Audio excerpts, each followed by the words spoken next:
Chennai Semmancheri tsunami குடியிருப்பு பகுதியில் குடிநீர் இல்லாமல் மக்கள் அவதிப்பட்ட நிலையில் லாரியில் கொண்டு வந்த குடிநீரை அந்த பகுதி மக்கள் குடங்களில் முண்டியடித்துக் கொண்டு பிடித்தனர்.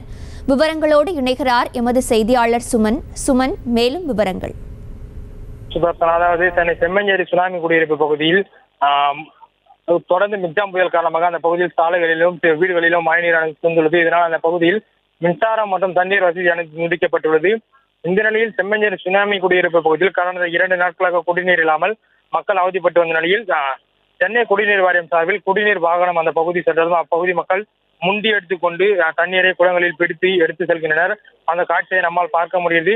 அதாவது சாலையில் தேங்கி இருக்கும் மழை நீரில் ஓடி வந்து அப்பகுதியில் வசிக்கும் மக்கள் அன்றாட வாழ்வதற்கு அத்தியாவசிய தேவையான குடிநீர் லாரி வந்ததும் முண்டி அடித்துக் கொண்டு போட்டி போட்டு தண்ணீரை பிடித்து செல்கின்றனர். சுதர்சனா, செய்திகளை உடனுக்குடனும் துல்லியமாகவும் தெரிந்து கொள்ள சப்ஸ்கிரைப் பண்ணுங்க.